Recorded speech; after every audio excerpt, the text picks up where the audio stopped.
It's not a bird, it's not a plane, it's Superhero Slate.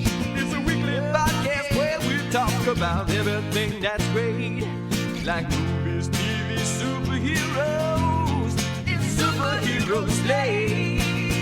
Oh, yeah. Hello, everyone, and welcome to Superhero Slate, the show where we run down the latest superhero entertainment news. We love TV, movies, and superheroes, so let's talk it all out. My name is Chris. And my name is Mike. And this week, we've already got One Piece Season 3 confirmed. Mike. Finally. There were too many nervous, there were too many numbers in there for me, and I about had a stroke. One Piece Season 3 confirmed, absolutely. And I know this because when I went to the theaters, they had Joe Mange himself there with his little teacup looking chihuahua thing in his hands, telling us that he was filming season 3. So very excited to talk about that later. The Punisher gets more than one last kill because he killed a lot of people in this trailer. Like are we to assume that in Spider-Man he won't be killing anyone because it's PG-13? It could be. We'll figure that out. Yeah. If not, this trailer, he definitely kills more than one person. Absolutely just destroys them in that regard.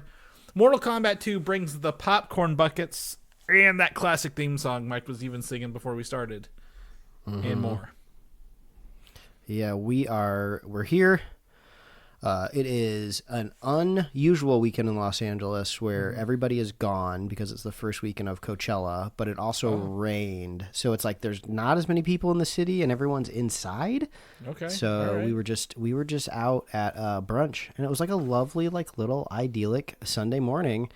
And Chris is like doing the opposite of just like raw dogging the road. Yeah, that's right. It said I'm gonna go to Texas for the weekend and forget flying on a plane.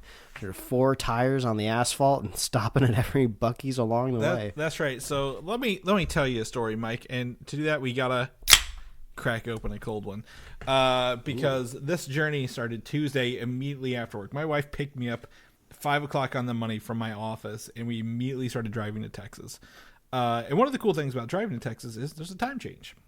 So after I'd made it like an hour and a half in, time went back, and I was like, oh, look, I only drove like an hour. We've made it so far.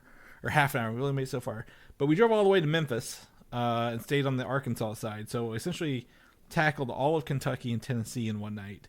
And then the next day drove from the border of Tennessee, Arkansas through Texas. Most of that day, a 10-hour day, was Texas because I don't know if you know this, Mike. It's a huge goddamn state. It's big. Very big. And we were going to Austin, which isn't like the middle. So it's like, a geographical oddity. It's like two weeks from everywhere to get to Austin. But to your point, on the way down, I stopped. I touched at least 4, maybe 5 beavers. Every Buc-ee's along the way. I got out and touched a beaver. Nothing there. Also, they got great bathrooms. The drink and snack selection is all uniquely theirs, which we're going to talk about a drink that I literally had to stop in Arkansas to get. Because we couldn't find anywhere else. But we drove to Austin, Texas, spent a few days down there with our friends. It was great. It was raining down there in Texas, so like it maybe got to 80 one day, but it was like 80 that you could deal with in a t-shirt and jeans because of like the rain like breaking through the heat itself. Had a good time. I did stop at least 2 used game stores, Mike, because obviously who am I if not a used game store person?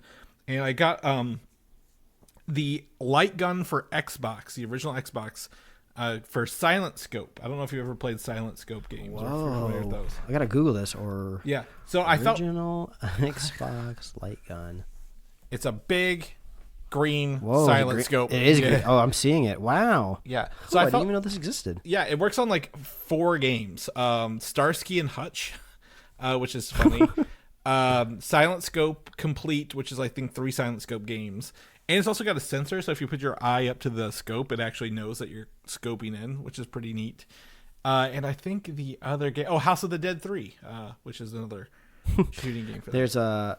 There's a Mad Catz version of this gun that is 100% Mad Catz of like, the original one looks like a actual pistol that's painted green. Let's just make this weird alien-looking blob that has a magazine sticking out of it. That'll be our Mad Catz version. Exactly. We have some random plastic mold, and we're just going to put a light gun in it. But I felt stereotypical going to Texas and buying a gun. So that's that's your version of it. Yeah. So I did that. And then we woke up 6 Central Time yesterday and drove straight back. No major stops, no overnights. We 16-houred that trip yesterday. And it's funny because everyone's like, oh, how's the trip? I'm like, trip there is great, but like everything feels surreal when you just make like a 2-day trip to a town. And 2 of those, 4 out of 4 days, 2 of those are driving. So it just felt so surreal. But we did stop at some more Buc-ee's along the way. It was fine. It was a great time. No real issues. Was it a creamy trip, Chris? That's what we all want to know. To say the least, I was very, very concerned. Mike has had creamy dew for at least a week, if not more. Oh God, exactly. And it's weird. I'm not used to getting it before you. Yeah, I'm like, how the hell have I not seen this where I live or anywhere, any of the gas stations along the way? Buc-ee's also doesn't sell Pepsi products, by the way, so that was a no-go at any Buc-ee's we were at. But I was getting very concerned. Then I got a notification from my Walmart app that was like, hey, you noticed you looked at this product. We now have it in stock back home. I'm like, those sons of bitches. So we were driving back, and I stopped at a gas station in Arkansas just to use the bathroom. We were like on the border, and I was like, okay, let's go to the bathroom. Like on the border of Tennessee, Arkansas. I was like, this is wild. And they had one little section of Mountain Dew, Dirty Dew zeros. They didn't have any regular sugars. They said the zero ones. Because no one in Arkansas is buying zero sugar drinks. Let's be honest. So I was able to get one, yes, from a bottle, not a can like you have, and not in large quantities. But I did have that nice cold, dirty Dew, which was just cream on my lips, Mike. If to put it, mildly, not even mildly, to put it very suggestively. You've had, how many have you had out of your 12-pack? This week? Well, Chris, I think this kind of goes into our our spoiler cast for the new Dirty Mountain Dew. I bought a 12-pack at full price from Walmart because there was only one 12-pack left, only way I could get it. And I gave the rest away because I hated it. So, I really wasn't into it. I was hoping, because the biggest thing I don't like about the dirty soda wave is that at the end of the day, I think my favorite thing about soda is the carbonation, and if you add cream to it, it kind of kills it. So I was like, oh, this is going to be kind of like almost like a cream soda version of Dew. And I think the problem overall with it is not necessarily the flavor. I just do not like the zero sugar Mountain Dew. If they would have added this flavoring to the Diet Dew, I'd be all over it. But just whatever sweetener concoction that they have powering the zero sugar model, it was just not cut enough for me with the Dirty Dew flavoring, and I gave the rest. I gave the rest away. I blessed my community with 11 cans of Dirty Dew. But Chris, what was your experience? I lean the other way. So I don't know if maybe it's the bottle, the quantity I had, but like to me, if you want to do this at home and you can't find it, grab a A&W cream soda. And a Mountain Dew, and do 50-50. Is all it tastes like to me. Is half cream soda, half this. It's not like the cream. I should give that a shot. It's not the creamer at all. It's not the like I've had the Dews with like the cream from like the restaurants or like the the real Dirty Dew, but like this is just 50-50 cream soda, 50-50 Mountain Dew. Like it's really just all I got, and it was fine. My wife asked me, she's like, "Yeah, if I see these, do you want to buy some?" I was like, "No, I'm good. I had a bottle. I think I'm fine." Like this isn't like my go-to. I don't think I hated it as much as you did. I think the bottle was carbonated enough for me. I didn't have that lack of carbonation. I know what you're talking about though. But I would try a 50-50 AW cream soda, just do and see if you like that, because that might be the way to get your carbonation and try a Dirty. I mean, I tell you what, if you spring one of these cans on like a normal person that is not in this like niche little special run flavor community, the biggest note I got back was there's so many words on this can because it's dirty, zero sugar, Mountain Dew, cream soda, do. It's like a whole paragraph explaining to you what you're about to drink. So it is a little unapproachable.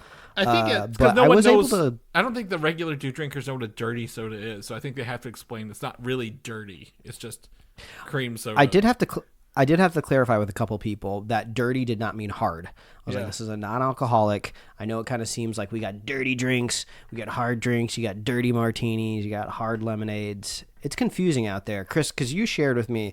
There's nothing more confusing to me than the Liquid Death brand. Yeah. Because their marketing is top notch. They found a way to sell water to a crowd that normally wouldn't buy a water, so I'll pat them on the back for that. But their product lineup is so confusing to me because at first they were just doing still and sparkling water, and then they went into the flavored water routes, which would be comparable to like a LaCroix or like a bubbly or something like that. But stronger. That makes total sense. I don't see why you don't go that direction, right? But then they started going into iced teas, and then they finally got into like the sweetened arena where they're putting like stevia in it. So like I'll look at a Liquid Death like at the grocery store, and I'll be like, I don't even know what experience this is going to be. I have to like analyze the ingredients on the back to know if this one is just going to be like water or if it's going to be like more like a cola,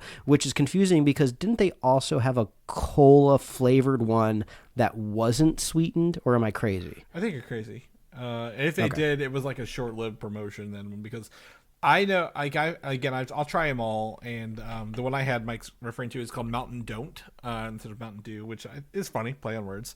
And I drink it, and it is essentially, it gives more lemon lime soda than Mountain Dew. Like, you know, like they don't quite understand what a Mountain Dew is. So it gave more lemon lime, but it was fine. It's just like I said, the antithesis of the dirty dews. It's like, this is like a dirty dew by like means like, hey, this is bootleg. This is a bootleg Mountain Dew, and it doesn't taste anything like a real one. A can version of a Mountain Dew. That's what we're gonna call it. They also have their own energy drinks now too, and I haven't even seen them in store, but I know they have them because weirdly enough, I've heard radio commercials for them where they say, "Oh, this is more of an easy caffeine intake where it won't like blow the top of your head off." So that makes me think, oh, they're competing directly with like Monster Energy drink, but like, you know, Monster is a very sweet profile. So like, all I'm trying to say is like the lineup is insane over there at Liquid Death. They are trying to saturate every category of beverage. Well, they've got their base down, water and sparkling water, and how do we just add more to that for sure? Because I had the energy drinks, and I think they're like half the caffeine of like my Alani's that I drink daily, or Red Bull. But as Mike said, they are stevia flavored. So if you do not like the stevia flavored drinks, steer clear of those. I drank them like, you know, if I was like, I need a little bit of a late afternoon hit, but like I don't want a full Red Bull or something. But they kind of seem to be maybe more comparable to like people who are drinking, what are they called? Like the Bloom drinks or something like that. Like they're not going for the monster. No, those aren't on my radar. Those aren't on my radar right now. Yeah, my wife had one this week because obviously we were traveling, so we were like little, you know, just car lagged, not jet lagged, but car lagged. And she was like, "All right, I can get behind this." I'm like, "Yeah, I guess it's fine." But anyway, Dirty, I'm actually drinking one of my claw tails right now. Still, that's what I cracked open. I'm drinking a dirty drink, a hard drink, if you know what I mean. Wink, wink. Hard and dirty. Mm-hmm. But not creamy at all. So let's get into some news here, Mike. Saw this weekend. I'm going to chalk this up as movie maker propaganda, if you will. Apparently, James Cameron says he can only make Avatar 4 and 5 if they're cheaper and shorter. Currently, all three movies have totaled $6.7 billion, so $2.2 billion per film average. And they already have 22% of Avatar 4 already filmed. I think this is like, I think the third one, Fire and Ash, came in at like 1.4 to 1.6 billion, I think, which is nothing to scoff at. Like, who the fuck's like saying, 1.6 billion, you'll never make another movie again.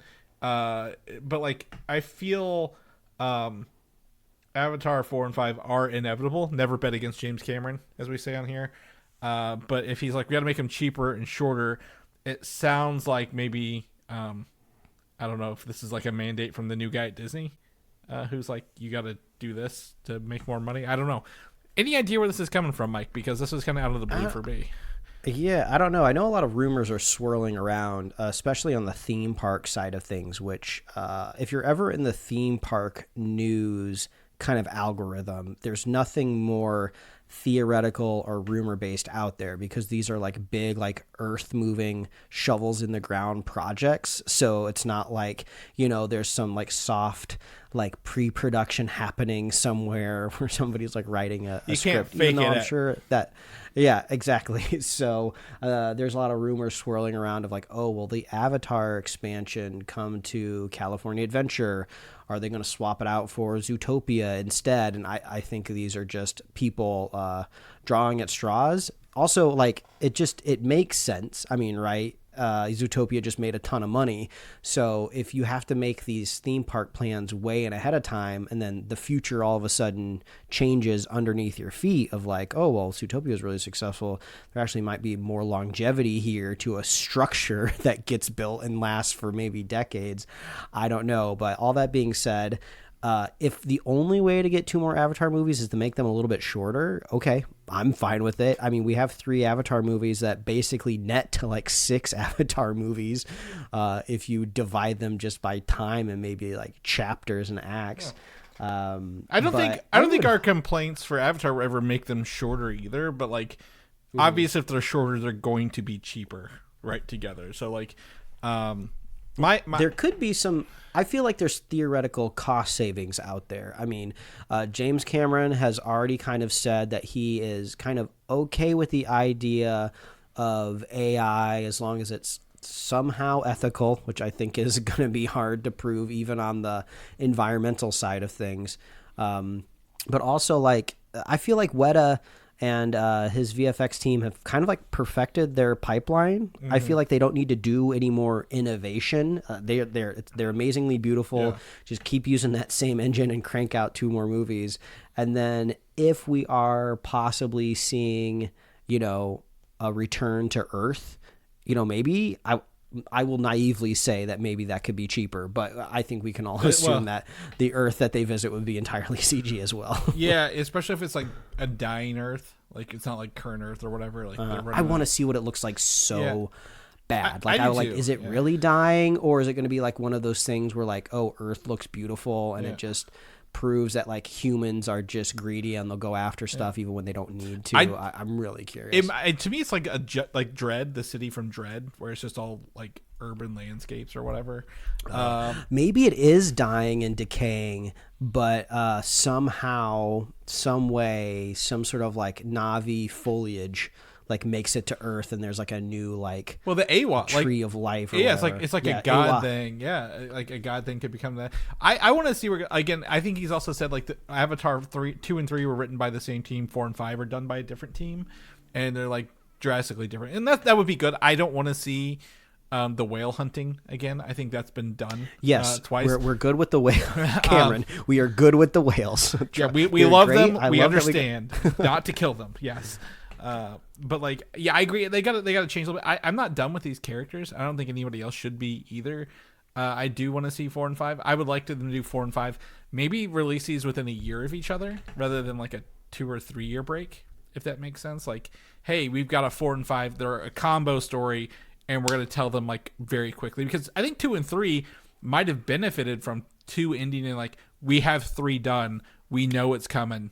Like in like 12 months, get rid like essentially what Avengers is doing, right? Like if you do 4, wait 3 years for 5, I think you lose that steam, because then it just feels like another Avatar movie rather than like, okay, 4 and 5 are like, this is the final 2 chapter in James Cameron's current vision.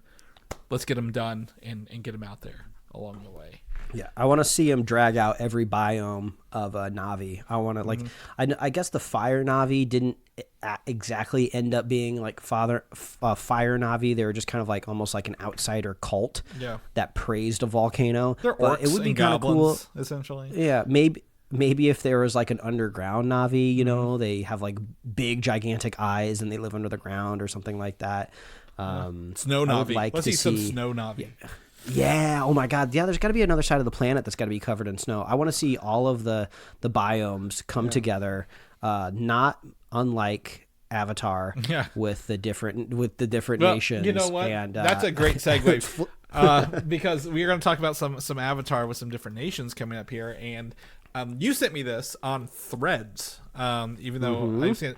But apparently, someone, the studio Paramount, emailed some random person the entire Aang the Last Airbender movie.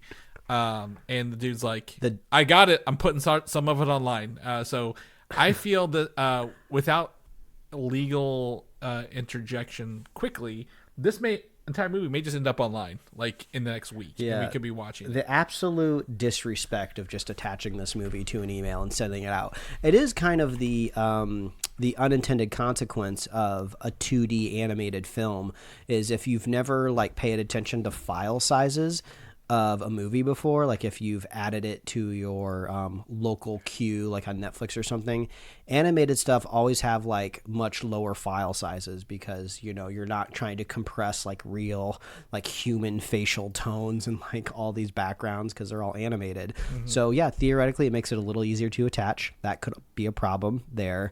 I didn't want to watch any of it really because obviously I want to watch this movie. I love the series. Yep. But I did like scrub through it a little bit to kind of like until my eyes felt like this wasn't a fake AI type of thing because that's the world we live in now. You can AI easily take slop the posters everywhere, and Mike. Exactly. Slop But it no, up. it looked gorgeous. There's like fully rendered, like, you know, lighting on the backgrounds, on the faces. There's like contour shading. You know, it's that meme of like, how do you see the difference between a feature and a TV show? It's they put shading on the characters. Yeah, I watched the clip you sent me simply because I wanted to hear it. Like, I wanted, like, that to me, that's also the tell. Like, does it sound like the characters from the show? Yeah. Because this has been done for, how long has this show been wrapped up? Like 18 years, 17 years? So I was like, okay, they brought these people back. Do they sound the same as they did all that time ago? And they did. Surprisingly enough, they did. So it was interesting to watch that and see them kind of like up a little bit. This movie was supposed to be in theaters. Paramount has degraded it to a streaming release this October. I think that disrespect? I was gonna say, is this a malicious like get it out there? Is this a Scooby Doo and Crypto 2 situation where people are just gonna put it online? So like, yeah, if you're not gonna give it the respect is, we're gonna get the fans to rally behind it, kind of thing. And I was like, go ahead. If I had to get entirely conspiratorial, I would think there's a lot of regime change happening over at this studio with the Skydance acquisition and then with the possible HBO acquisition. And if I had to get totally in the weeds, maybe there's some like poor executive producer that got wind they're not going to put our movie out. They're going to just like write it off as, you know, some sort of loss and we're never going to see it again unless I leak it and accidentally, quote unquote, attach it to an email, and then they'll have to release it. So that is just a conspiracy. But if it ends up being true, I mean, think of all the street cred I get for just thinking of it right now. I just think it's incompetence. I don't think there's actually any strategy behind it. I think it's just pure incompetence over there. Oh, that's usually the answer to everything nowadays. So yeah, right. But if this does go online, this reminds me of the time X-Men Origins Wolverine leaked early, the work print. And that's why they blamed the bad box office. It didn't have because it was awful. It didn't have a bad box office. That's the worst part. They just said we would have had more sales because it's X-Men, it's Hugh Jackman and Wolverine. Of course, it was going to make money. Not saying it's a good film, but like it still had a good box office. But they're like, we could have had even more box office had people not put this online. So yeah, it reminds me of that. So we'll see if this comes up anywhere in the next week. I did do a quick peruse, but nothing's there yet. But I'm surprised that the video file's still on social accounts. Like, there's been no DMCA takedown. That's the other kind of red flag for me. Because usually if it's a leak that they're concerned about, they'll get it removed immediately. So maybe it's guerrilla marketing then. Yeah, it could be. Still incompetence. And Paramount's like, the Paramount, whoever's left there right now, like, we don't even know we had this movie. Like, this is a surprise. It's a Sunday. I think the lawyers just don't come in until tomorrow morning. That's when the takedowns will happen. Yeah, it'll all happen. They're at Coachella, Chris. All the lawyers are at Coachella. That's why true. It's still up. I'm like I said, I'm just hoping this whole thing hits the internet. No offense to it. I want it to be released and watched in its entirety, but I want to see the ground swell behind this with that. So if you happen to get online, some of the Aang the Last Airbender movie is there. But that's not why we're here, Mike. We talked about this at the top show, and I was so excited to see this, even though we kind of knew it was coming. But like the fact we got an announcement in the title, One Piece season 3, the Battle of Alabasta, is coming in 2027.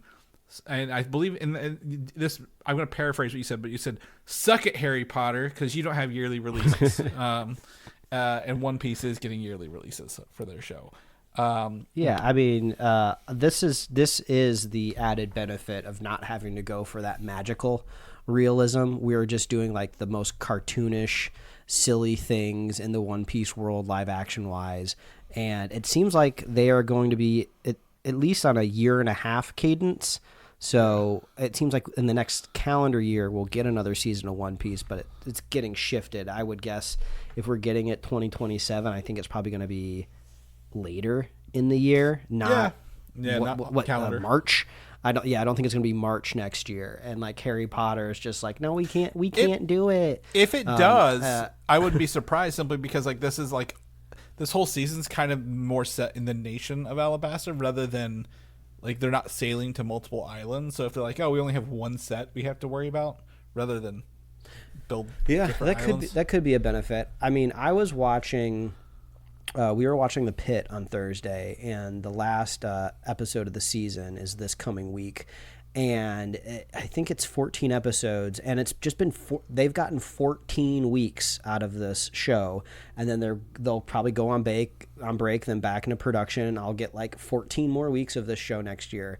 And I remember the feeling when it said The Pit was coming back at the top of the year, and I was like, oh my god, we just finished it. It's crazy how the streaming age, the golden age of streaming, had warped our brains to just be like, no, it's okay, I'll finish watching this and I won't see it again for like 2 or 3 years. And I'm gonna have to go on YouTube, and as much as I love the man of recaps, I'm gonna need to watch a recap because I totally forgot about everything. I love that like we're gonna be back in One Piece land next year. Well, it's funny you mentioned that because Daredevil is going on right now after a single year break, right? And you mentioned The Pit. Shows that don't have much CGI can turn around very quickly. You notice that when you're actually doing shows without graphic effects in it. So to me that's funny. Also this week I don't want to get off track too much, but not just that, but like it was like the perfect trifecta of Invincible, The Boys, and Daredevil all in 1 week. So definitely a spring powerhouse of stuff there. But back to the Battle of Alabasta. We've got some stuff here. They talk about a rebellion threatens to tear the nation apart, fueled in secret by one of the 7 warlords of the sea, the ruthless Sir Crocodile, and his underground syndicate, Baroque Works, who seek to conquer Alabasta for themselves. I just want to say we put out a special review episode of One Piece on YouTube where I combined our 2 parts together. And I want to just thank everybody who's turned up in the comments for being so nice and explaining things to us who don't know what's going on in One Piece. The biggest thing, Mike, they did say Luffy's knuckles were bloodied, by the way, when he climbed that. So we just missed it. So that's like the big thing here.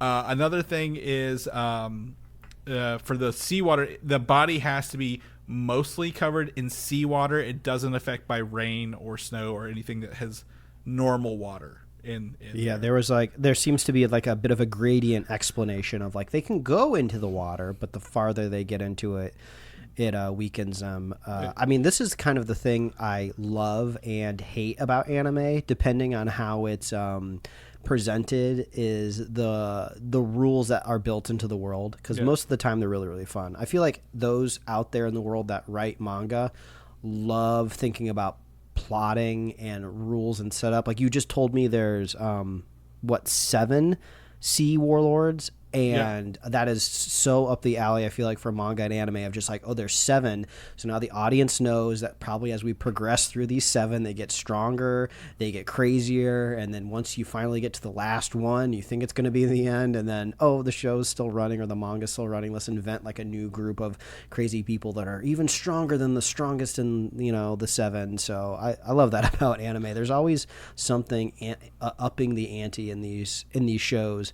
And we even talked about, and I think in our review of like, we only watched the live action show, so we have no clue if like Baroque Works is just like the Ginyu Force, and they're just like, you know, a speck of dust in the world of One Piece, and something else is going to come along. Like, we know that dude with the tiny little knife who fights Zoro, he's out there. I gotta imagine he could wipe the floor with anyone in Baroque's work, just based on like kind of the power levels that we've been shown. You know, the little sword, but he has like the huge cross, wasn't the sword as well? Like, isn't that his? So yeah, I love all these people, and it's just fun to see. Like, again, I just want to thank everyone in here. Like this community has been so awesome and informative for us, because like we said, yes, it's long, yes, we might like it if it is long, if we want to read the manga or watch the anime, it doesn't matter, but like we're in the live action piece, and like, you know, everyone on there has just been so awesome, so thank you for that. The other part of this is Lego One Piece special, as I say, 2-part special actually, and we have a trailer here. Where it's essentially, I believe, the voice cast from Netflix's thing, because Usopp does some of the voiceover, and I'm pretty sure it sounds like the guy who plays Usopp. But it looks like this is a whole thing where Usopp tells Chopper the story of their tales up to that point so far, and it's all done in Lego form, which I love Legos. I love the Lego movies.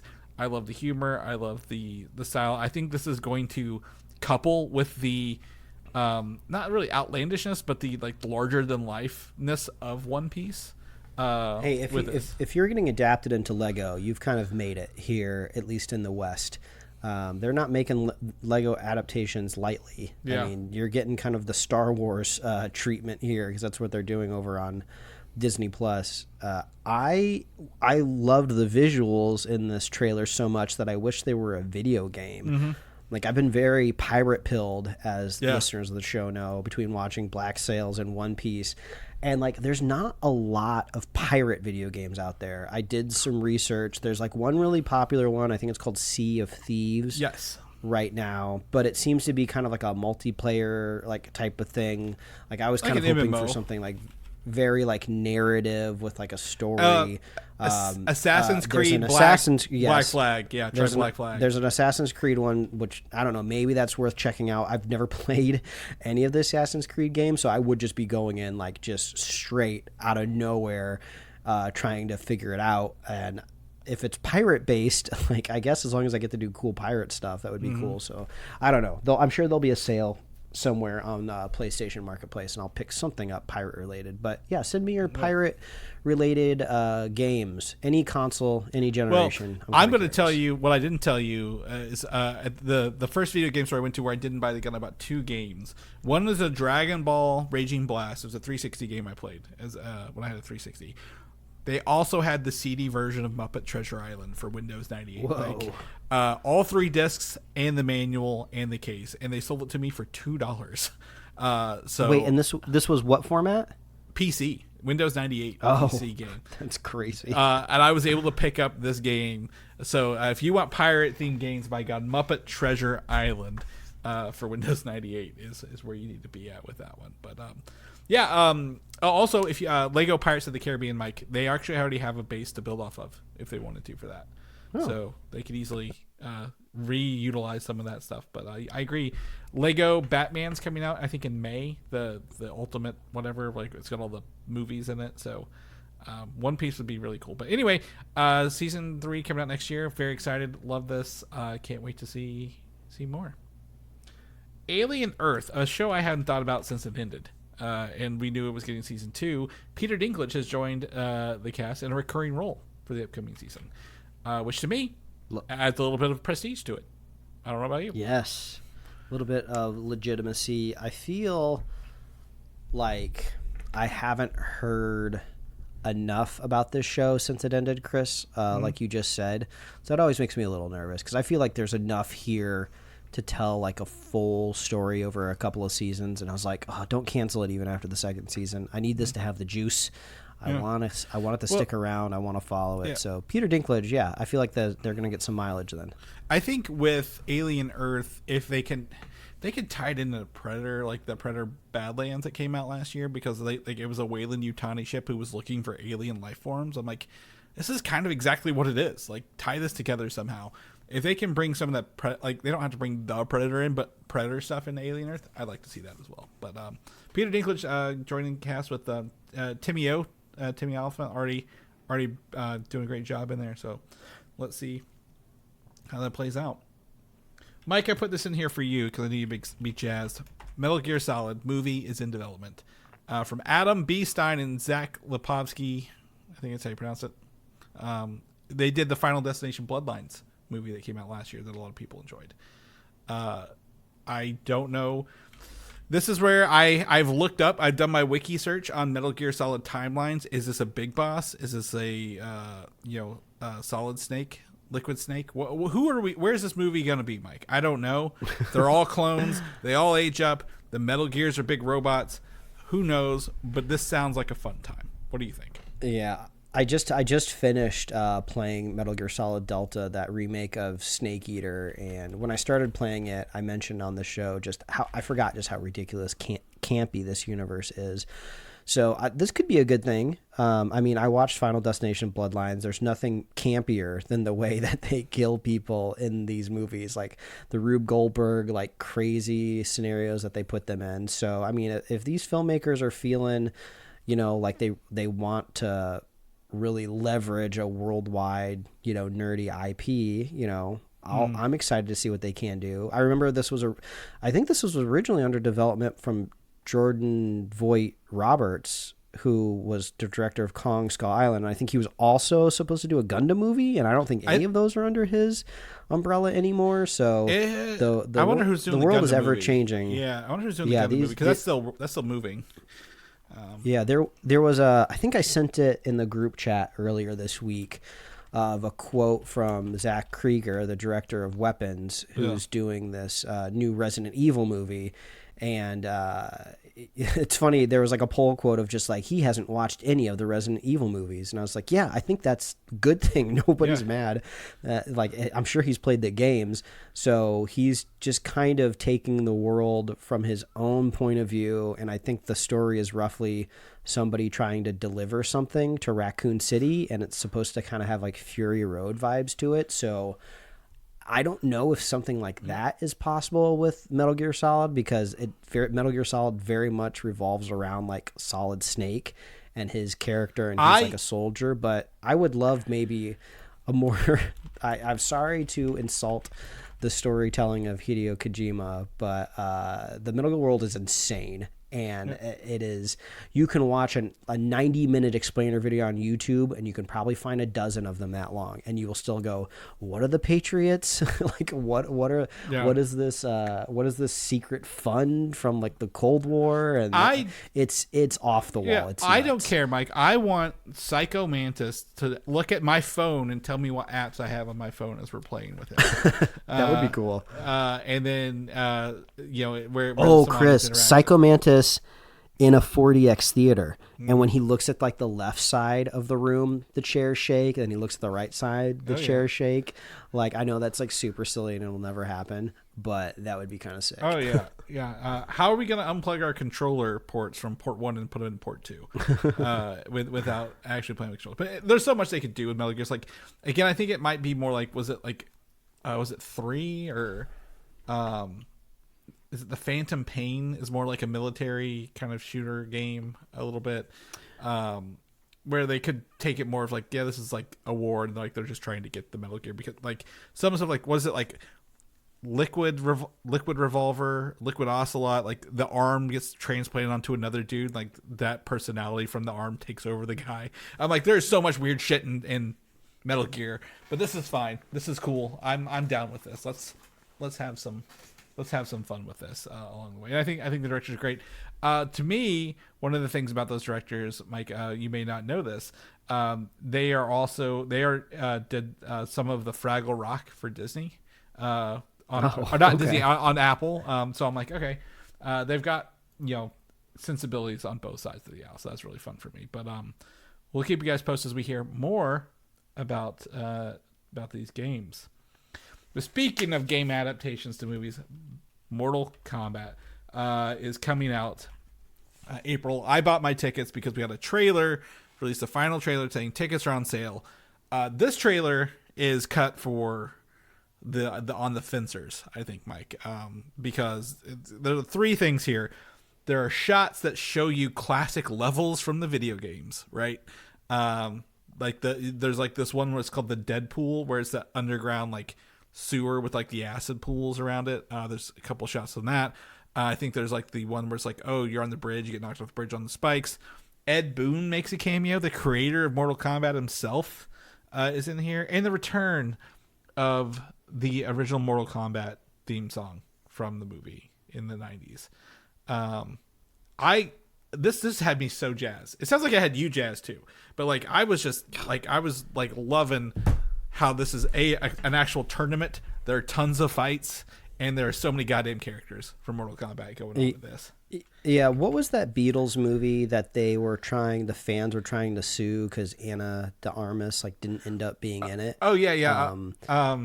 It's the guy who Yesterday, is that what it's called? Yeah, Yesterday, because the guy he woke up and nobody else remembered who the Beatles were. They didn't exist. And yeah. He was saying the song. So what I'm trying to say is, if this movie does not have like this Mortal Kombat theme just like pounding through the movie, like every act, like every excuse to play this song, they should be cramming it in the movie. I think we should sue. Yeah, if it doesn't make an appearance at all, bait and switch it. Yeah, I think I agree with you on that entirely. It's crazy just how absolutely iconic it is. Like it's back in the day. It reminds me of like, the Jock Jam song. Like you could put both of these on like a burned CD, like in your like 97 Ford Escort, and just be like jamming down a country road. Just this and Blood Rage yourself up from Blade, like the intro song to Blade when he walks into the Blood Rage. God. Yeah, some sandstorm. Was it Darude? Yeah, and like Zombie Nation by Kraftwerks.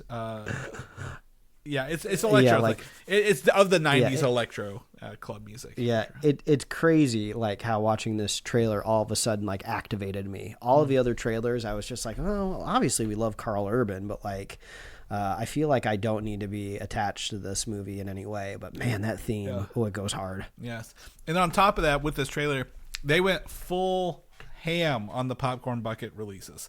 And I sent my I just seen them. I was getting them in kind of drips as different theaters announce what they have. The first and foremost, the one I think to me is the coolest, I sent to Mike. It's a clapboard from Johnny Cage's movies, an actual film slate that opens up when you put popcorn in it.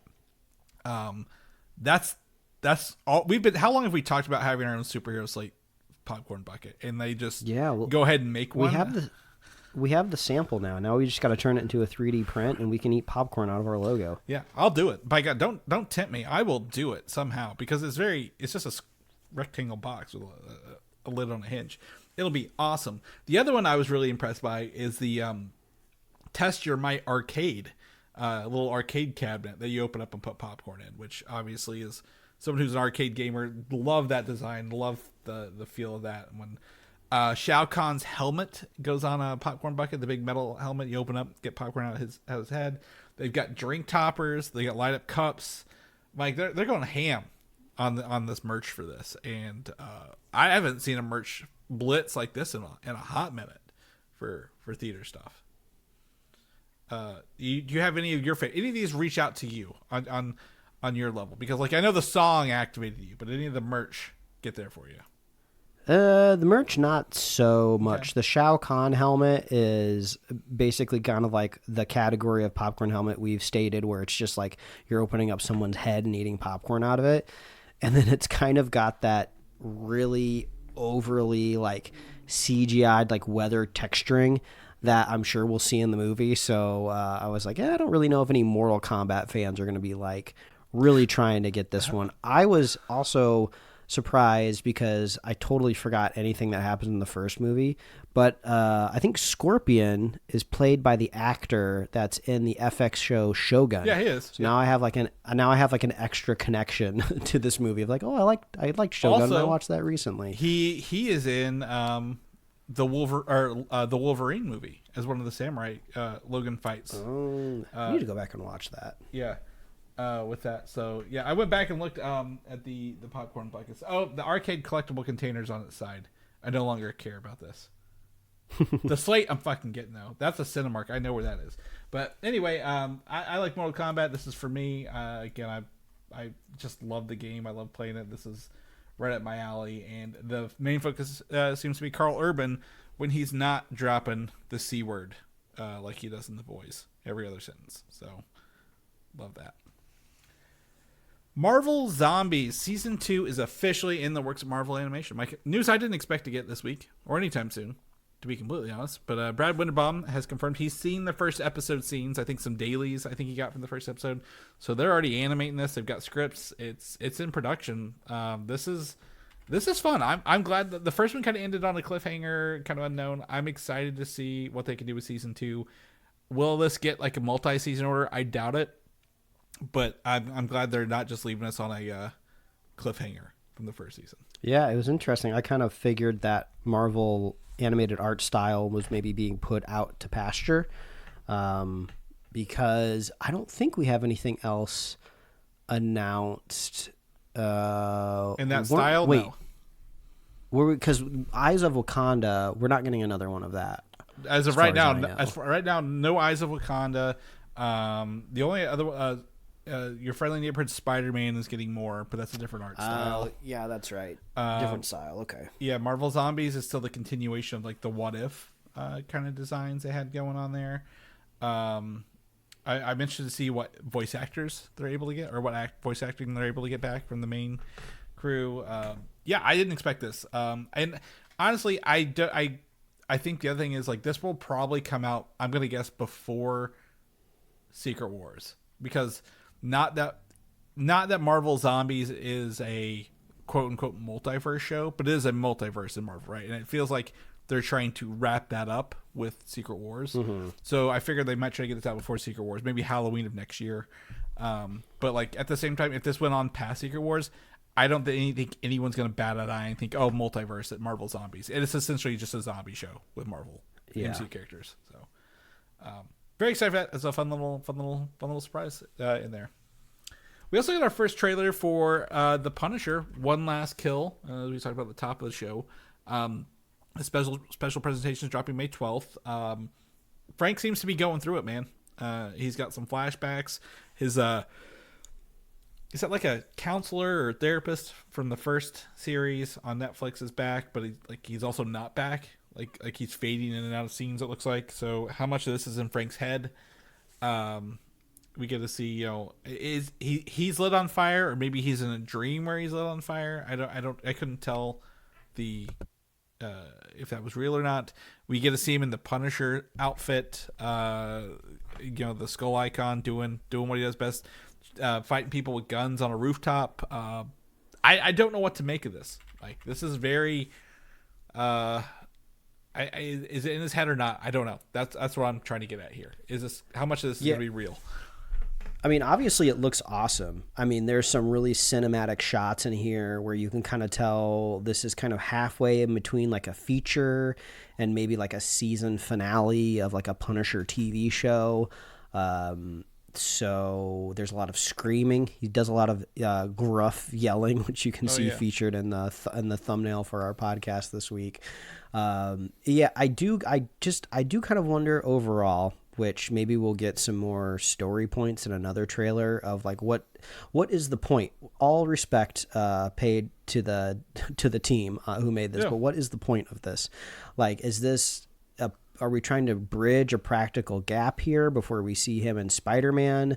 I don't know. Did they just get a lot of audience testing back and they're just like, wow, people really love John Bernthal, let's do a project with him? Mm-hmm. I just don't really know functionally what we're trying to do to Frank Castle that kind of hasn't already been done either in his Netflix show or at least his kind of appearance in the last season of Daredevil. I mean, he's kind of basically what is like Frank Castle's arc, right? You try to have him emotionally recover from the loss of his family, and I suppose his constant battle is just like, who should I kill and who deserves it? And should I be killing at all? Right. It reminds me of the it feels like vintage now, the Arrow on the CW. Oh yeah, where Oliver Queen was like killing people, I think for at least the first 2 seasons, at least maybe. 1, maybe 2. Yeah, and then he goes through like a whole thing where he's like, I'm not going to kill people anymore, and then I think he eventually goes back to killing people. I don't remember. That show ran for a really long time. So like, is that what Frank's going to do? I'm not sure. Well, yeah, to me, the Punisher always kills, and the title saying one last kill, it, to me, indicates maybe he could be trying not to do it. But we saw from the Spider-Man trailer, number one, he's active in New York, he's wearing his Punisher outfit, and he's trying to kill people because he had that grenade launcher, right? They shoot at the tank. So I think this is we're going to get rid of maybe the constantly mentally, emotionally tortured Frank Castle and move towards okay, I've gotten over this. I've killed maybe the last person who reminds me of my previous life, and I'm going to come out the other side as the Punisher, from the comic books, who is doing street level stuff and causing chaos, fighting bad guys. Because that Frank does not look like in that Spider-Man trailer, the one that we got in this trailer at all. Like they look very like the tone's different. I know the movies are tonally different, rated different, but like this feels more like that Frank in the truck feels like a Frank who's been doing it for a little while. And he's like, yeah, I know what I'm about here, trying to get done along the way. One thing that's becoming a little slightly difficult for me watching this new season of Daredevil is they are really depicting New York as this place that has been totally co-opted by the Kingpin. It almost feels like just 1 degree lower, like when Bane completely took over Gotham in The Dark Knight Rises, right? So like I just feel like when we see Spider-Man later this year, I just really don't feel like the anti-vigilante task force is going to be anywhere to be seen. I think damage control is going to be kind of the fill-in for like goons for him to beat up. But it does kind of feel like Marvel is kind of telling 2 separate stories here. You've missed 2 whole different spoilers in the Spider-Man trailer. So you keep thinking that and you keep watching the show and you'll know why by the end. Because, I was able to look past, because everyone was talking about, come on, like the Sentry totally blacked out New York and how is this not popping up in Daredevil? I can let that slide just by the sake of New York was like literally blacked out for what in reality maybe 20 minutes. Like it's just one singular day in New York City, and in the world of Marvel, crazy shit happens in New York like year round on the calendar. So I can let the Thunderbolts connection slide, right? That's not a big deal to me. But like this current season of Daredevil is really showing like New York City on lockdown, totally against vigilantes, like public sentiment being all over the place. And I'm just really curious, since Punisher is kind of caught in between these 2 storylines, like maybe there's going to be something going on here in a special presentation that tries to connect the thread somehow. Yeah. Well, there's an answer in the Spider-Man trailer about that. So I think there's a reason why you don't see why Spider-Man looks different than this, and I think we'll get our answer here. But we're halfway. Is it halfway through Daredevil? Right, 4 episodes I think so far. So I think so. Yeah. So this comes out right. My thing is, why is this place the day like this took the final day of Daredevil season 2, and they did that double episode on week 2. So does this show the Punisher because he was in the last season? And I think he was taken by the ATF, right, at the end of it, in like custody, or he was surrounded by the corrupt cops. Like, is this going to show us how he gets out of that scenario? They show it in a post-credit scene. It's a little of the first season. It's a little underwhelming. Okay. Like he just kind of like, hey, you like me, like because I'm your like idol, like come over here and like let me bum a cigarette or something. I don't remember exactly what it was, but basically the guard made a mistake of getting a little too close to the cage, and like Frank just like kind of pulled him forward and like, I don't know, like broke his neck. Gotcha. It was a little anticlimactic, but I guess very Punisher, Yeah. And my guess is they're probably still hunting him. I want to know, there's that fire scene in this, and you put it in our trailer there. Like, it looks like they're flooding his apartment with flammable material, and it kind of goes up. And like, I wonder if that's actually like something going on or not in there. But I am interested because again, the thing about the Punisher movies, he in this, he will be killing people. He'll be shooting them. They'll be dying, and he does some really cool stuff out of nowhere. My recommendation for people who may or may not have seen the Punisher Warzone, please watch that. There are some really cool things in that one. Frank blows up a dude with a rocket launcher, and it's pretty fun. So I'd love to see this. And watching this, like I'm clipping through the trailer, he's throwing people off of buildings. He's jumping off a building backwards and shooting people.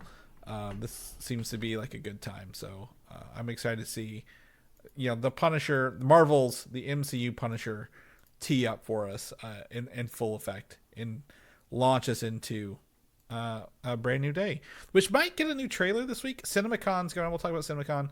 Spider-Man had like a full page, so if they get a new teaser, we'll let everybody know as well.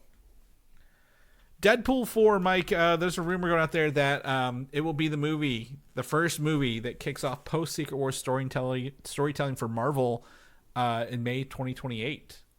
That this, because there's ties to the TVA and he had multiverse hopping, this might be the first movie to ease people into the new world without hitting us with maybe X-Men. Interesting approach. I mean, I suppose you do have the flexibility of that character there, but I don't know. There's a part of me that would almost hope if they're kind of starting off new, maybe they would start off a little bit more earnest, like a little less full of like the meta jokes and humor, even though Marvel is like very well known for that. And most of the time they pull it off really, really well. And I have a good time in the theater laughing. It just feels like maybe you would want to start off in a little bit more of a solid foundation, like with like a classic style, like just really good X-Men movie. But I don't know if maybe I can't imagine. Well, actually, I can't imagine. Ryan Reynolds could actually do Deadpool like in perpetuity if he wanted to, because it's like The Mandalorian. Like they're just throwing a dude in that suit. They could just put a different dude in that suit, and he just shows up in the ADR booth. Well, I could go on for a while. There's a couple things here. X-Men's ballsy. Like that's bold. If you swing, Secret Wars is still a swing, and then you come out swinging again. Hopefully, they're both hits, right? Like they're not flops. And I think they need a safer bet, and X-Men's not the safe bet. I think everyone would maybe agree. Black Panther 3 would have been something that I would have gone with, right? Something very much like Ryan Coogler coming off his Sinners wins. Is popping back into Black Panther 3 to finish his story, would be there.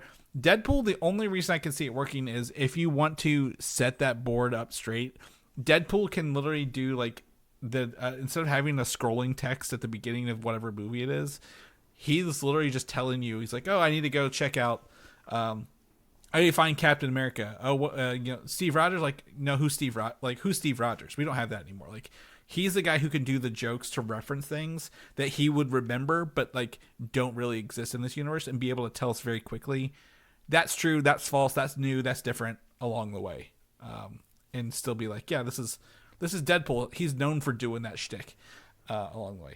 Also, is Deadpool? Do you feel Deadpool 4 is like a sure thing? Like, I feel like it's more of a pretty sure thing, right? Like in terms of like box office. Like Deadpool's gonna get the audience out there. Yeah, that's true. I'm just trying to. I feel like Deadpool's great because he's good at responding to the culture.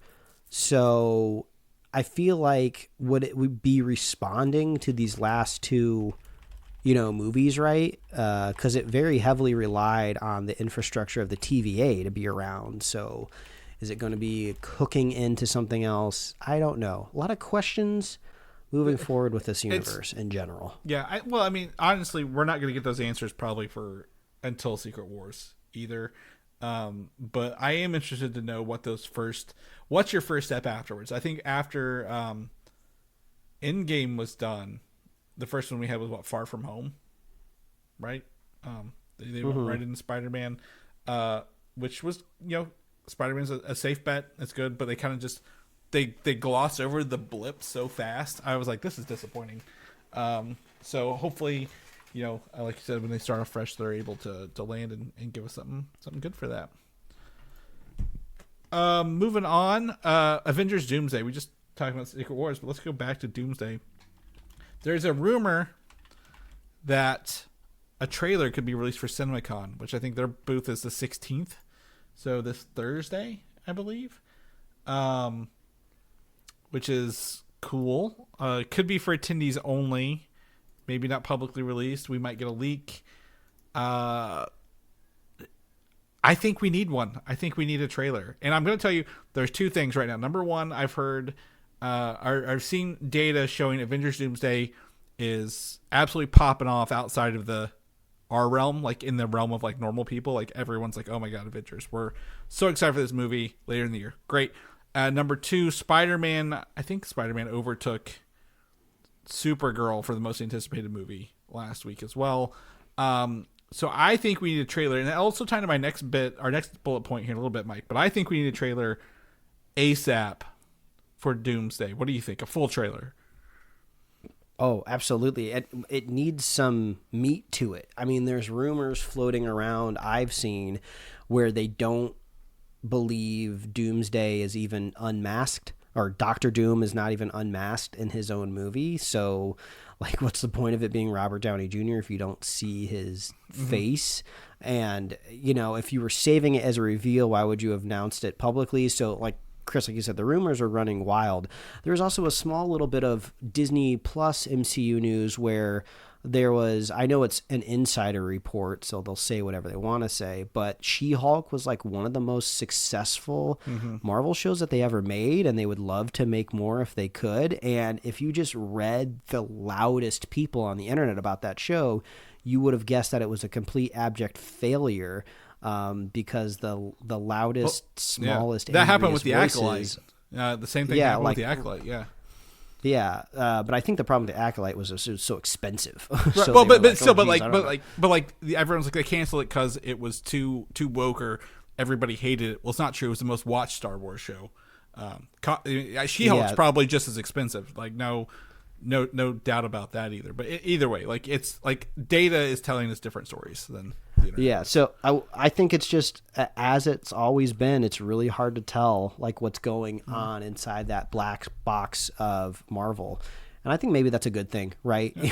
You know, I always giggle every time I see James Gunn like go on his Threads account and like just blast like Deadline or something saying like, I haven't talked to any of these actresses, none of these women are going to be in Man of Tomorrow, and I wish you would have come to me and asked. And it's like, okay, Gunn, I don't think any of them are going to come to you because you're supposed to be busy making stuff. Get off of the internet. Yeah. So I do have to like take that as a reminder of like, I'm glad Feige's not constantly on the internet like posting stuff. Yeah, I think the thing that Doomsday needs as a trailer, even if it's a teaser, it doesn't need to be the story trailer, is we need to see Doom. We need to see it.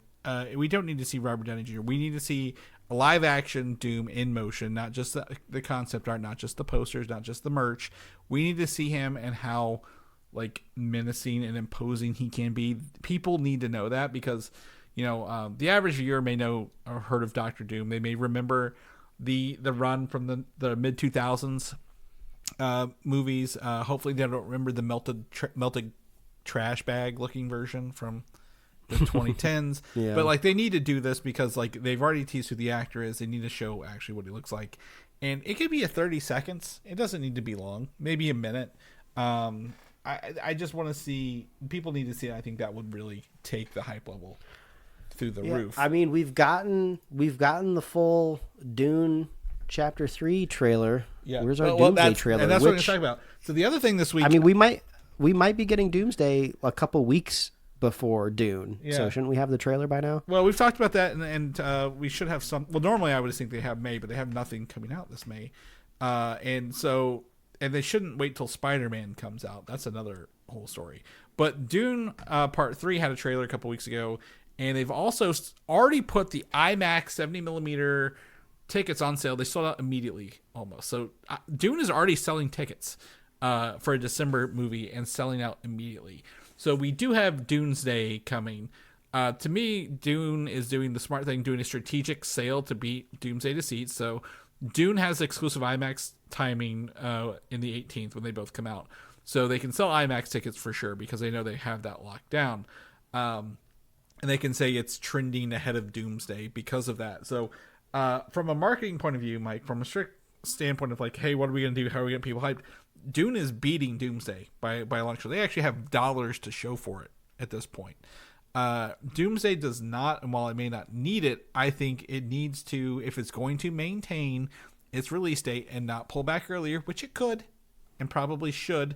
It sounds like you're conceding if you move your date, but if you're moving it earlier, doesn't it sound like you're giving everyone, like all the fans, a favor? Like, here's an early Christmas present, which is cool. So I think Doomsday does need this trailer, and Dune is, they're not being dirty, but by God, I've never seen tickets on sale 8 months before the actual release like that. Like, that's like concert level tickets. That's Christopher Nolan ticket sale strategy. Yeah. I were the Odyssey tickets on sale yet? I don't know. I think so. Yeah. I think they went on sale last year. I'm not even kidding.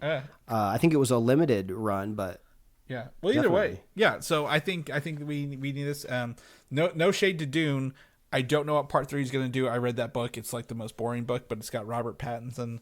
It's got Timothée Chalamet. It's got Zendaya in another movie this year. Like, you know, so there's a lot going on that can't be ignored by the powerhouse that will be Dune. And I thought it was going to move because of the Warner Brother Paramount acquisition, but I will gladly eat my crow and admit, like, it ain't moving. It's holding still. Those tickets are already sold. They're counting on those seats for the 18th at IMAX. So with that, if Doomsday tickets came out next week, Mike, would you buy them? Yes. Okay. I think I'm gonna have to. It's right around the holiday. I gotta see the movie as quick and as fast as possible, and then I'll probably be hopping on a plane back to the Midwest to see family. So I will be on top of this. I'll be locking down the babysitter. He is scheduling his whole travel plans around seeing Doomsday. Yes, absolutely. I must. Well, if they happen to be when you're here and we can get tickets together, I will ensure that happens as well. For that, but anyway, that's the show for this week. We've got people chatting again. Who Dat for Life Chris coming back with the One Piece knowledge in our YouTube chat. So if you're not watching our YouTubes on Sunday, you should go subscribe to our YouTube channel.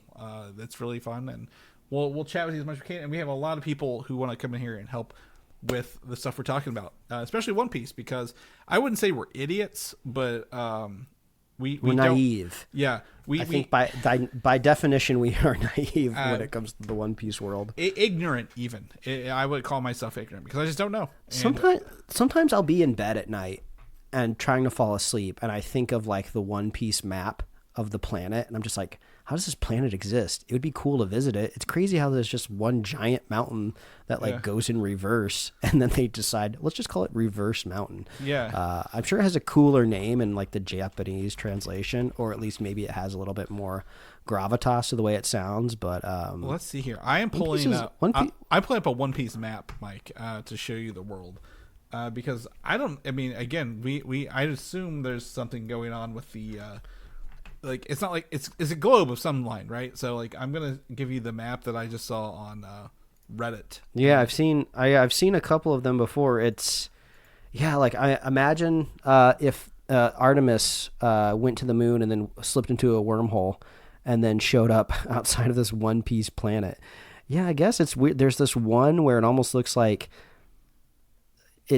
I guess the world is covered in water, but if you project it as a flat rectangular map, it almost kind of looks like two bodies of water surrounded by ground. I don't know. It's wild. But basically there's like that one band, right, that goes all the way around the map. I need a Google Earth of the One Piece. I need something interactive map, yeah. Yeah, these Orna. Here's one. Well, it's not interactive as far as I can tell. But it's cool. I love it. I want to give me a One Piece video game, people. I don't want a fighter. I don't want like a Naruto style like Street Fighter where you're just plugging in characters and you get like combos. I want on a boat. I want to get my compass and I want to go from little island to little island. Make it happen. Yeah, I'm looking at this. I'm trying to I'm like some of these island names look like I've seen. There's Alabasta in the Grand Line, which I think is the middle. Also, I know this is a silly question. I'm sure it's answered by like the wind doesn't blow that way. But like if you look at a map, you have like that mountain, that landmass, right, where Reverse Mountain is, and then you go through it, and then on the other side of the landmass is like the Grand Line. Why can't you just sail the other direction if you're on a globe? Well, like why can't you just go? Because like in my mind, these aren't connected. The left and the right are not connected. Because in my mind, like narratively, right, like you progress like across the Grand Line, and at the very end is where you, I guess, find your prize or whatever. So I'm like, let's just turn around and go the other direction. But I'm guessing there's an answer to that, and somebody will help me. Yeah, well, again, I think there's, like I said, if you look at this map, there's land on the left and right. They don't connect. You don't go to the right and then go through that land, it looks like. But do they have their own Strait of Hormuz here? Is there somebody stopping the flow of resources? The Seven Warlords. The Seven Warlords, Mike. We've already talked about this. But I honestly I think the world is interesting. They have giants. They have magic fruit. There's so much going on here. Like we can't apply, I guess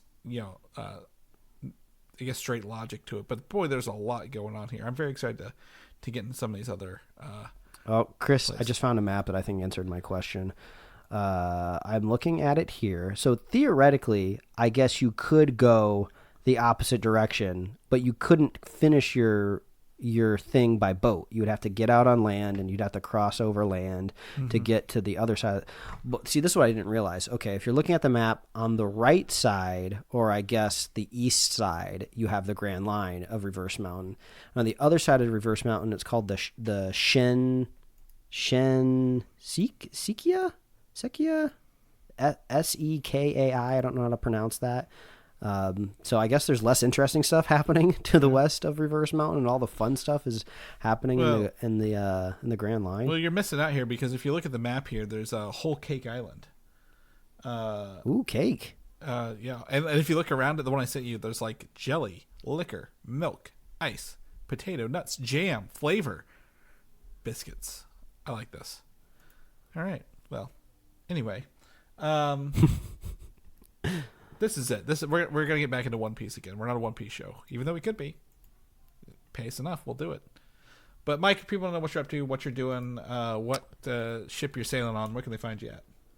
Yeah, you can read my webcomics at liferewardsrisk.com and pickledcomics.com. Chris, if people want to catch up with you, where can I find you? Find me on Instagram, Valdan87, VALDAN, or video games of the same name. If people know about the show, where they come get these show notes, all the other stuff we've been doing, any other goodies, where can they get all of our stuff at?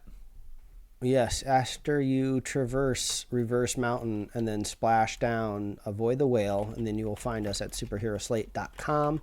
We are on Apple Podcasts, YouTube, Spotify, wherever else you're listening to podcasts. You can get merch at superheroslate.com/store. We love hearing from you. We love it when you reach out in the comments, when you message us anywhere online.